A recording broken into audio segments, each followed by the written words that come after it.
Welcome to Behind the Veil of Stars, where we go over some of the background of what's happening in these videos. Our first episode starts off not with the campaign, but instead a side character.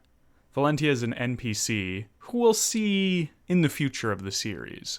The reason why she's here is to have a bit of a tone setter, as well as some action quickly, as there's a bunch of boring stuff to get over in the episode proper before we get some action, like the characters' names and why they're in Bivio and heading to Immortus. The roleplay and questioning of Sean happens before any action as well, making the first half of the episode preparation needed to just get people up to speed and do a tiny bit of foreshadowing. Starting with Valentia also allows me to fill in some information that otherwise won't be covered. We will hear from a new NPC very soon. Episode 1 and 2 have very similar roles to the first few sessions of the campaign, which they follow, as most episodes follow, one-to-one. They're mostly action-oriented with a bit of setup for the stakes, as Ulysses does die, and tone, being a horror, grimdark kind of setting.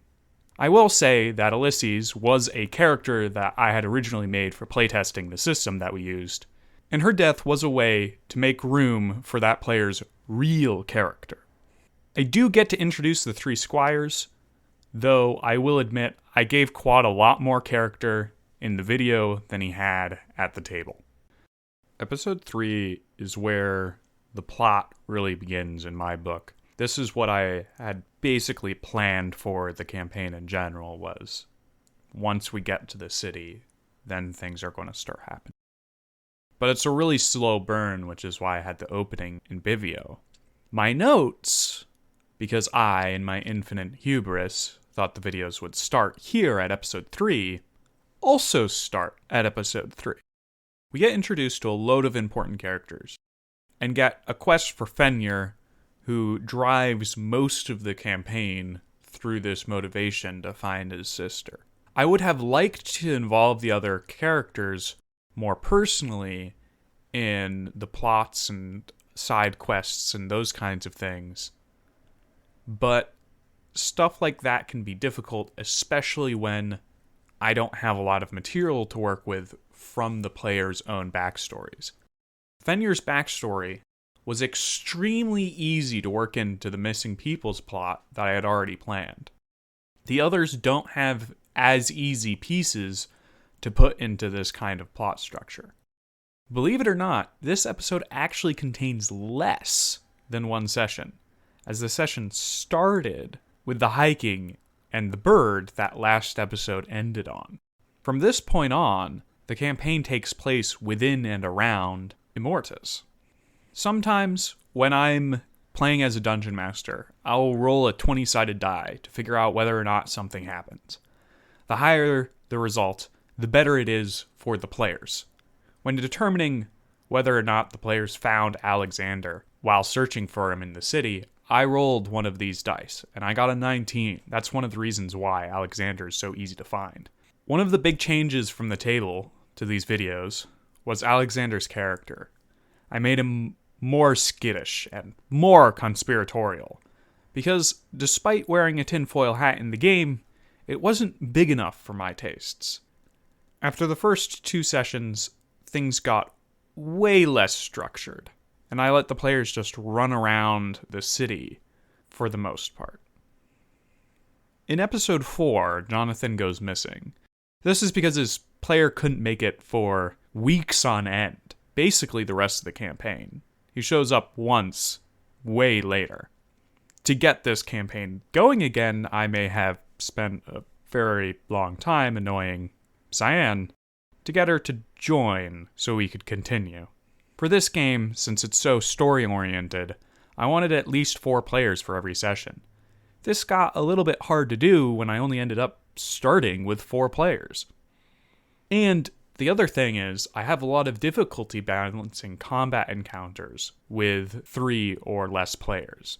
So, as a result, this campaign had a massive hiatus between session 3 and 4. Back to the episode proper. After a lot of exploring and asking questions, we get the teeniest bit of action in the form of the Willower, which is what I like to call whatever lurks behind the willow tree.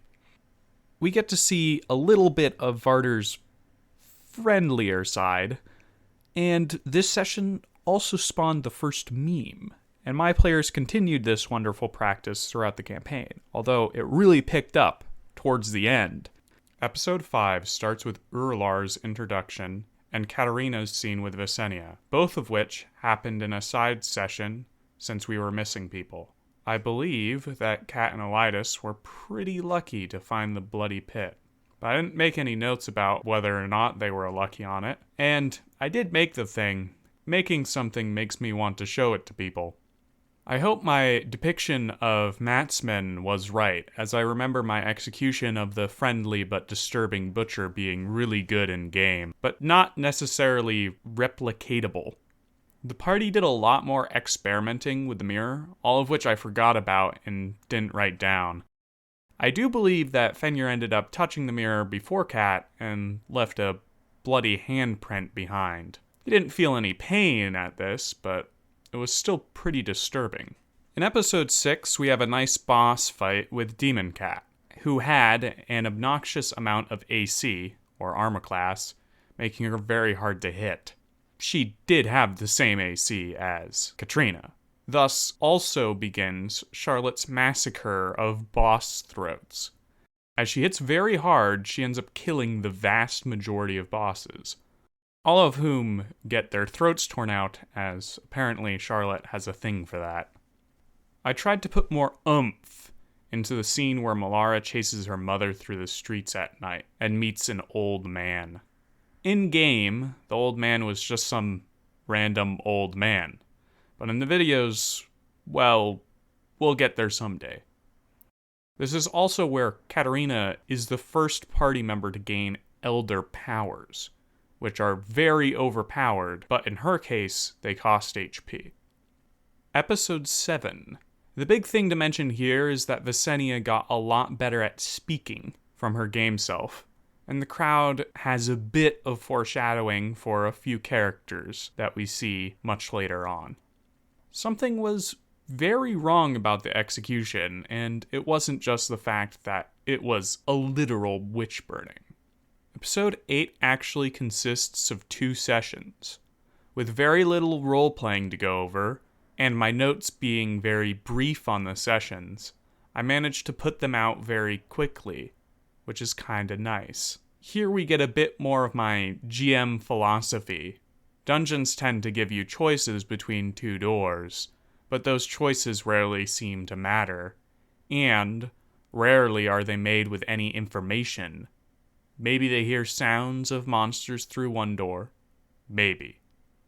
So the path to purity is completely linear, which does make sense. It is a path.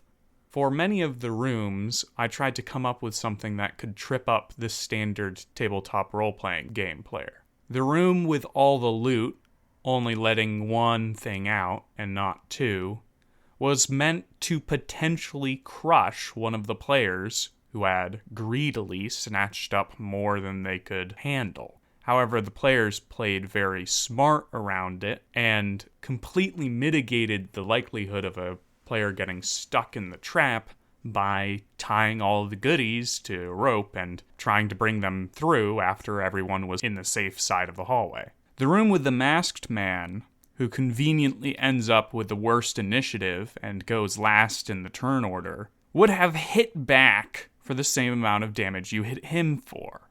So, yeah, not attacking the masked man was the exact thing you needed to do to escape that room.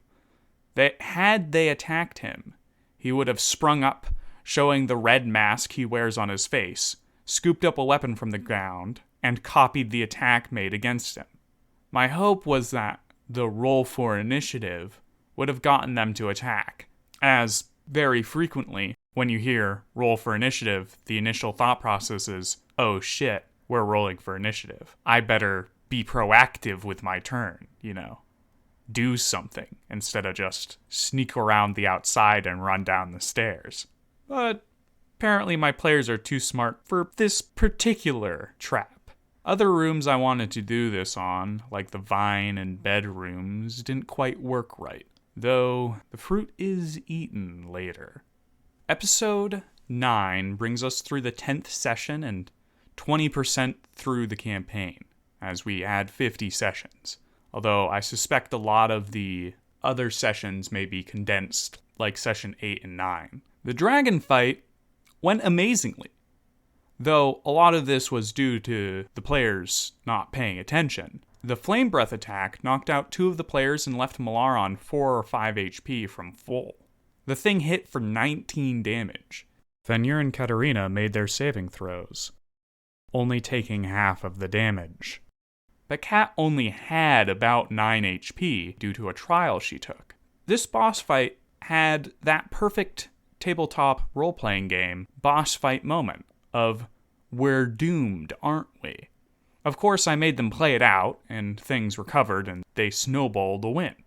But why was it the players' fault that they almost got owned? Bloody Knights has a mechanic called dodge. Dodge, like most things in Bloody Knights, takes time to work. Time as in a game mechanic called time.